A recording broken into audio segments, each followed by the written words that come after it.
La série dérivée de Benjamin Gates vient de sortir. Énigmes, chasse au trésor et franc-maçonnerie sont au rendez-vous, mais sans Nicolas Cage. On va revenir en détail sur ce qui se dit sur la franc-maçonnerie dans cette série, voir si c'est crédible ou non, et je vous donnerai mon avis sur la suite. Bonjour à tous. Si j'ai décidé de vous faire une vidéo sur le sujet, c'est que rarement une œuvre de fiction parle autant de franc-maçonnerie, et avec cet angle si particulier. Il me paraît donc intéressant de vous donner des clés de compréhension, surtout si vous ne connaissez pas la franc-maçonnerie, ou en tout cas, si vous ne connaissez pas la franc-maçonnerie américaine. En 2004, sortait le film Benjamin Gates et le secret des Templiers avec Nicolas Cage. Si vous êtes passé à côté, ou si vous voulez le revoir, il est sur Disney+. Dans ce film, il y a une version assez romancée de l'histoire de la franc-maçonnerie. Pour résumer, les francs-maçons sont les descendants des Templiers, ils ont hérité de leur trésor, et pour le cacher, ils l'ont emmené aux États-Unis, nation fondée par des francs-maçons. Cette légende est assez largement répandue, surtout aux États-Unis. D'ailleurs, dans ce film, il y a beaucoup de références à la franc-maçonnerie qui sont cohérentes. Si vous voulez un décryptage de ce film, mettez-le en commentaire. Devant le succès de ce film, la suite, Benjamin Gates et le livre des secrets sort en 2007. Le film se concentre sur un mystérieux livre qui renferme de très nombreux secrets et qui est en possession du président des États-Unis et qui va leur permettre de découvrir les fameuses cités d'or. La franc-maçonnerie est moins présente mais projette toujours un peu son ombre. Un troisième opus devait sortir pour évoquer l'Atlantide, mais c'est finalement une série qui sort et qui nous emmène sur les traces d'un trésor aztèque, celui de Moctezuma. Comme j'ai dit en intro, pas de Nicolas Cage. Bizarre de faire une série Benjamin Gates sans Benjamin Gates. C'est effectivement bizarre en France où les films s'appellent effectivement Benjamin Gates, mais aux États-Unis, il s'appelle National Treasure, c'est-à-dire trésor national, et il en est de même pour la série. Donc, la continuité est évidente pour nos amis américains, et un peu moins pour nous en France. Il se murmure que Nicolas Cage ferait une apparition dans la saison 2, mais pas dans la première. Et dans ce cas, où est le lien avec les films? Regardons bien les logos des films et de la série. Un point commun est l'œil de la Providence, ce fameux symbole qui, dans l'imaginaire collectif, renvoie aux francs-maçons. Je ne rentrerai pas dans les détails sur la réalité historique de ce symbole. Dans tous les cas, il semble que le lien entre la série et les films, ce soit bien la franc-maçonnerie. Et effectivement, dès les toutes premières secondes de la série, on parle de franc-maçonnerie, et l'on retrouve l'agent du FBI, Peter Sadusky, joué à nouveau par Harvey Keitel. Dès le premier film, on apprend qu'il est franc-maçon, qu'il en sait plus qu'il n'en dit, et aide Benjamin Gates quand celui-ci peut servir un intérêt plus grand. Mais si la franc-maçonnerie semble être le lien, et ce qui va démarrer la chasse au trésor, j'ai un doute sur le fait qu'elle soit très présente dans la série et dans la suite. Dans cette vidéo, je vais parler des deux premiers épisodes, car ils évoquent la franc-maçonnerie, et je ferai par la suite une vidéo de synthèse à la fin de la saison, et une réflexion sur la saison 2. Car je ne pense pas que l'on retrouvera beaucoup de franc-maçonnerie durant le reste de la saison, et je vais vous expliquer pourquoi. À partir de maintenant, la vidéo sera full spoiler, et je détaillerai plus spécifiquement ce qui touche à la franc-maçonnerie. Mais avant ça, plantons le décor. Après une introduction où on apprend que les francs-maçons se sont fait protecteurs du trésor de Moctezuma, on retrouve l'héroïne, Jess Valenzuela, qu'on nous présente très vite comme très intelligente et capable de résoudre des énigmes les plus dures. Et comment on présente ça en 2022? En la faisant s'échapper de l'escape room la plus difficile de la ville. Bon, c'est un peu risible, mais le décor est planté. Elle travaille chez un loueur de box de stockage, de ceux que l'on retrouve dans les séries comme Storage Wars. Juste avant que Storage Wars ne rentre en scène d'ailleurs, car le locataire du box doit désarriérer et l'héroïne doit le retrouver avant que le box ne soit vidé et ses affaires jetées. Dans ce box, on retrouve, au milieu d'antiquités, un collier de dignitaire franc-maçon, un maillet en argent, un tableau avec l'œil de la Providence, et un chapeau de Knight Templar, qui est le plus haut grade du système haut grade York pratiqué aux États-Unis. Elle en déduit vite qu'il est franc-maçon. Jusque-là, tout va bien. Elle va sur une sorte d'annuaire géant en ligne qui évoque près de 20 000 francs-maçons en Louisiane où elle habite. J'ai fait mes recherches, et même si ce site internet n'existe pas, le nombre de 20 000 est à peu près ce qu'indique la Grande Loge de Louisiane en termes d'effectifs, alors qu'elle comptait plus de 50 000 membres en 1964. Grâce au drapeau trouvé dans le box, elle fait le lien avec un parent mort à la guerre, et grâce à ça, elle va le trouver. Comme si parmi les 20 000 francs-maçons de Louisiane, un seul avait eu un parent militaire décédé. Bon, pas très crédible, mais ce n'est qu'une longue série d'éléments pas très crédibles en lien avec la franc-maçonnerie. Le frère qu'elle recherche est présenté dans un article de presse comme grand maître franc-maçon. C'est possible, car la franc-maçonnerie n'est pas aussi cachée aux États-Unis qu'en France. Attention tout de même, quand on dit grand maître, ce n'est pas un grade, mais ce n'est pas non plus celui qui dirige toute la franc-maçonnerie. En l'occurrence, c'est un ancien grand maître de la Grande Loge de l'État de Louisiane, ce qui cadre assez bien avec le collier de dignitaire retrouvé plus tôt dans le box. Par contre, ce qui ne va pas du tout, c'est quand elle va dans la maison de cet ancien grand maître. Énorme maison, pleine de livres et de souvenirs. Quand on a une telle maison, qu'on laisse dans un box un tableau sans grande valeur, avec l'œil de la Providence, pourquoi pas? Son couvre-chef d'un grade où on ne va plus, pourquoi pas? Mais qu'on y laisse le drapeau commémoratif de la mort de son fils, j'y crois moins, tout comme le collier de dignitaire ou le maillet en argent. C'est vraiment le genre de truc qui ne prend vraiment pas de place et que l'on garde chez soi. Cet ancien grand maître est en fait Peter Sadusky, l'agent du FBI des deux premiers films, qui a donc bien roulé sa bosse en franc-maçonnerie. Il reconnaît le médaillon de Jess comme celui d'un réseau de protecteurs de trésors et va la mettre sur la piste d'un trésor que protégeait son père et dont on entend parler au tout début de l'épisode. Ceci grâce à une lettre adressée à son petit-fils Liam. Assez vite par la suite, on apprend la mort de Peter Sadusky, et que des méchants sont aussi à la recherche du trésor. Des versions Wish de Mulder et Scully de X-Files. Dans l'enveloppe donnée par Sadusky, il y a une photo où on le voit tenir le maillet d'argent, et devant lui, son petit-fils fait une poignée de main bizarre à un homme dans un endroit qui semble être un temple maçonnique.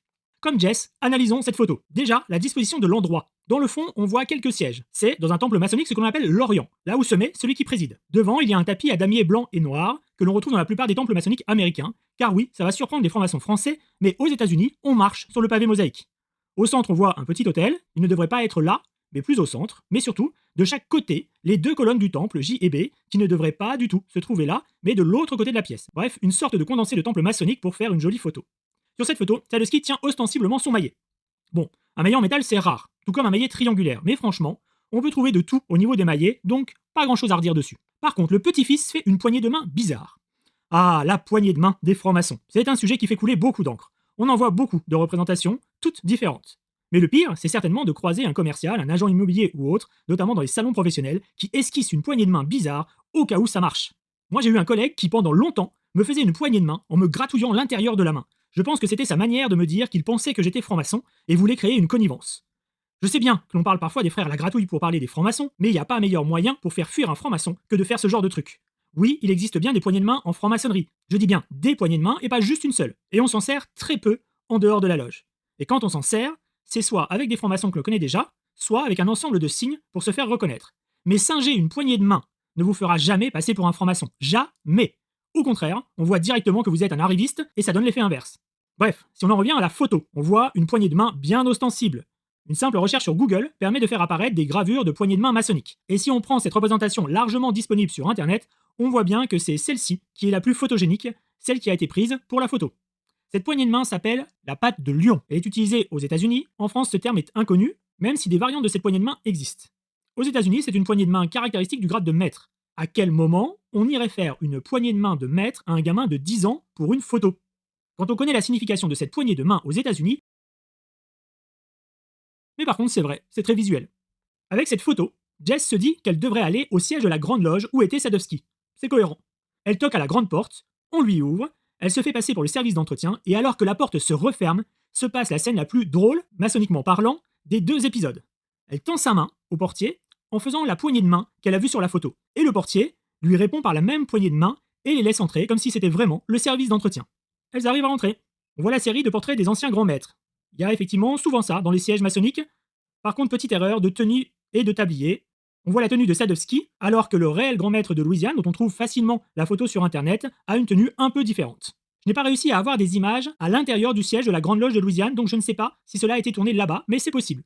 Souvent, les lieux maçonniques servent de lieu de tournage. C'est comme ça que le siège de la Grande Loge Unie d'Angleterre s'est retrouvé être le repère des Illuminati dans Doctor Strange 2. Un joli clin d'œil. Pour en revenir à la série, Jess et son ami arrivent dans le temple maçonnique que l'on voit sur la photo. Au centre du temple, plus qu'un autel, c'est un énorme bureau en bois qui est présent. Cela peut exister dans certains rites américains. Elle comprend vite que ce qu'elle cherche est dans le globe d'une des colonnes qui s'ouvre facilement, sans clé ni rien.